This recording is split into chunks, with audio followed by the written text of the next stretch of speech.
Kings and queens, your majesties, welcome back to the channel. Thank you so much for returning. Trust you and yours are well and you're loving yourself and others like always. Many thanks to all of you for the support you give to the channel. Thank you so much to our channel members, to our anonymous supporters, to all of you my esteemed subscribers. You love, celebrated, and of course appreciated. To all of you for giving our videos thumbs up, for leaving comments, for sharing our videos. Thank you also so much, your majesties. So America to send the deportees to Liberia. Okay, and the question now is, was that the main reason why he invited the president of Liberia, the president of Senegal, the president of Mauritania, the president of anyway, he invited a list of presidents to the White House, and they did the most. They did what they do best. And what is that? Going to insult Africa, going to disgrace Africa. This is exactly what the leaders did. And you heard what the question Donald Trump was asking the president of Liberia. And he was like, I never knew you speak such good English. Where did you learn it from? So you see the audacity of these people, and I keep telling you that we can't blame them. Oh. We are not. We can't. I can't blame Donald Trump. Our leaders are the cause. I don't see the reason why you are invited and you run with your legs touching your head to the White House. And according to Donald, they were so happy. They never expected that they are going to be in the White House. They were in awe of the White House. It's quite unfortunate. It's quite unfortunate. This is how they see us. Because that question alone, or those statements, the statement of Donald Trump alone about how fluent the president of Liberia was speaking English shows how they see us. Little wonder, okay, when they make their commercials in the US, they make Africa look like it's a zoo where animals stay. We are still living on the trees, jumping up and down. Jumping up and down on the trees. Anyway, there's a rumor going on right now. We are all aware that it was initially forced on the Nigerian government to accept deportees, hardened criminals from prison, that Donald Trump want to empty the prison and then clean the United States. Okay, he's cleaning the United States, and he feels like Nigeria should be one of the countries that he dumps the dirt that he cleans for the United States. It's quite unfortunate, but kudos to the Nigerian government for refusing that. They said no, they're not going to accept. You know how vexed their answer to refusals. They began to sanction Nigeria here and there, and when Nigeria brought the case forward, they denied it. Anyway, so the rumor is going out right now that one of the reasons why Donald invited, and whenever it's a rumor, it carries water, it carries iota of truth, right?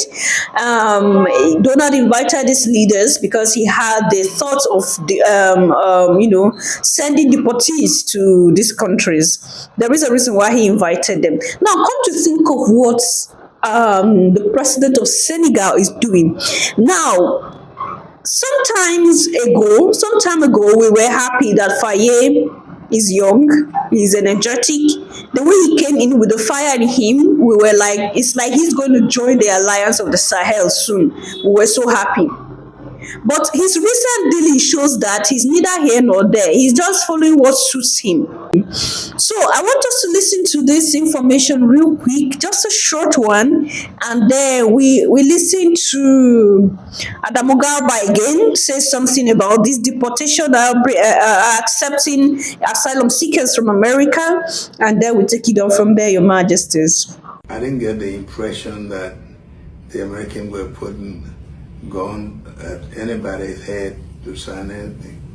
What the Americans are saying, that they have asylum seekers that have been here for years, and they like to, those that have been causing device, to send them out of the country elsewhere. They are not forcing anybody, but they want for us to know that this is a concern they have, and they're asking how can we contribute or how can we help. And we have assured them that for the relationship is an equal concern, but it's something that we have to think about. If and when they begin to ask us, we will know how to respond to it. You have to also bear in mind that the U.S. is mounting considerable pressure on African countries to accept Venezuelans to be deported from the U.S., some straight out of prison. It will be difficult for a country like Nigeria to accept Venezuelan prisoners into Nigeria. We have, in the famous words of, I don't know if you know the U.S. rap group called Public Enemy. If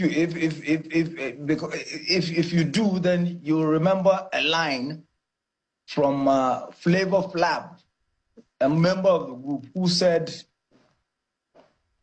Flavor Flav has problems of his own. I can't do nothing for you, men. We have enough problems of our own. We cannot accept Venezuelan deportees.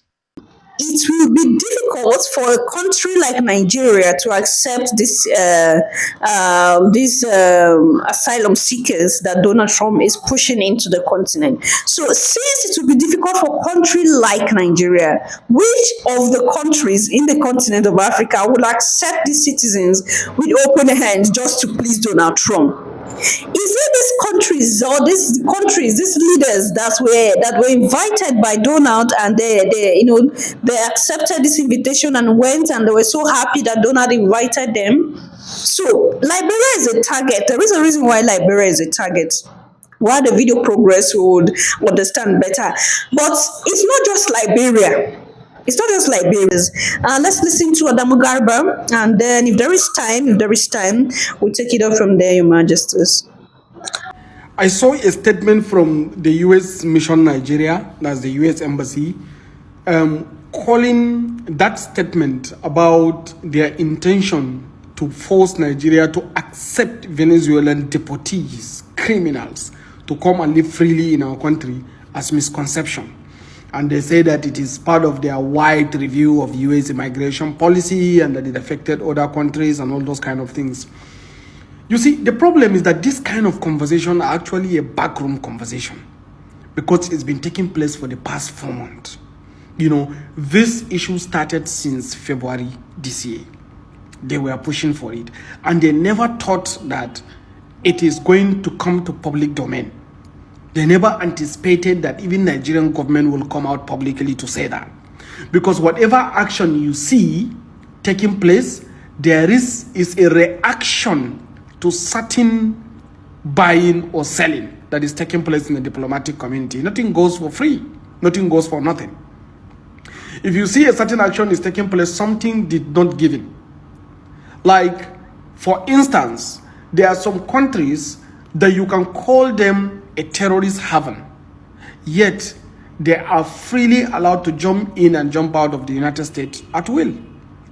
You know, because they have agreed and stayed within the U.S. context of accepting their terms and obligations. It's as simple as that. So it's interest. So because Nigerian government refused to capitulate, and that is why they are now coming out with all these violations. I tell you this, maybe because of our advocacy, they will not do it. But the next plan is to list Nigeria as a country of interest in the list of countries of terror interest in the world. That's the next plan, right? And that hopefully they will not do that because they notice that I think this time around, Nigerian government are becoming very patriotic, and then they are confronting these kind of backroom conspiracies. And this is really very, very good thing. Just imagine the way, you know, President Trump handled these African leaders that is invited, the 5 African leaders from Mauritania, Guinea-Bissau, Senegal, Gabon, and Sierra Leone. Asking a president of Sierra Leone, which maybe he could even be the same age with Donald Trump, that where did you learn English? Like, he doesn't even understand that Liberia is like a kind of, one of Sierra Leone is actually an English-speaking country. He doesn't even know that, right? See the way he was treating the president of Mauritania. Mauritania have a very strong history. In fact, the Ghana kingdom that have headquarters in Walata or Al-Walatain is currently in Mauritania. That's the first black kingdom in the world, and it was founded since 900 AD.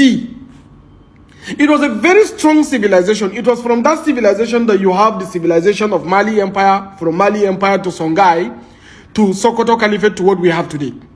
So these are very strong countries, but because they become so cheap and so low, and they forgot their identities and their pride, and their culture, their tradition, their history, they went there and he was trying to sell fish and natural resources. Very shameful that African leaders are selling minerals, raw materials, primary commodities to a colonial master. Is that not a shame? All of them are saying, come and pick raw materials. Instead of them to request for processing these raw materials into finished goods so that they can create value home, they are selling it for free, for cheap. The only country among them that tried to discuss something serious is the president of Gabon. Right? I was even shocked that he was saying that, yes, we have mineral resources, but you're going to have to come and process it here. You're going to have to process it in Gabon, create job, and this before you take it out. I'm sure this is not what President Donald Trump wished to hear, but that is what he said.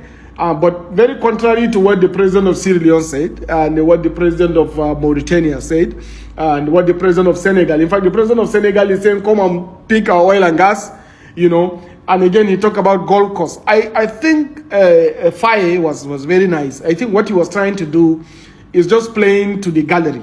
Because since Trump is a golfist, okay, let me tell you to just come and play golf, but leave our country alone. Maybe that's what he meant.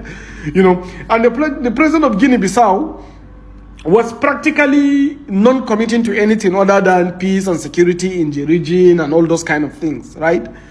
So see the way he treated them. He gave them timeline. He's asking them to round up, please. What is it? He's asking them like some primary school children, meeting a professor in one of the high-ranking universities in the world.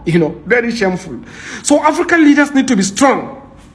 We have to understand that historically, we were the first civilization that gave birth to the modern era. Our history is very strong. Our tradition, our values is very strong. Our identity is very manifest. So we are strong countries. It's the colonial masters that came and destroyed us. And therefore, our leaders should try to reclaim this our sovereignty, this our security, this our strength, this our identity, this our tradition, so that we can be able to build a more prosperous continent for ourselves, not to be going to sell to the same colonial master that came to destroy us, during the colonization era. So therefore, I really back Nigerian government for what they did. And I think it is very good. And I think if we continue this advocacy, all this listing of global terrorists and all those kind of things they do, they will stop doing it. And possibly they will even stop sending weapons to come and arm the same terrorists they used to destroy us, because they benefit more from terror actions. They get mineral resources cheaper because they negotiate with terrorists, right? They also get kind of to sell their ammunitions, but to the country that is being that is being attacked, and to the attackers too, the terrorists. So all of them are direct beneficiaries of all the actions that is taking place, in our continent, especially within the Sahel region. So the more we start standing up to them, the better for our security, peace, and prosperity. I think it is high time Africans stand up strong. Well done, Nigerian government. Well done. Thank you. Oh, Your Majesties, that's Madam Garba there. He has said everything. And the joy I have is that we have people like this who are calling out our leaders. Whenever they do something wrong, at least you say, okay, they did wrong. And whoever did the good thing, at least you appreciate the person. I think that's what exactly Adam Garba is doing, appreciating the Nigerian government for standing and not bowing to the United States demand for accepting hardened criminals to their nations. I'm going to see you in my next one. What do you think about this discussion? Leave your thoughts and opinion there at the section, Your Majesties. Until then, love yourself, love others, stay safe, stay positive. Bye for now.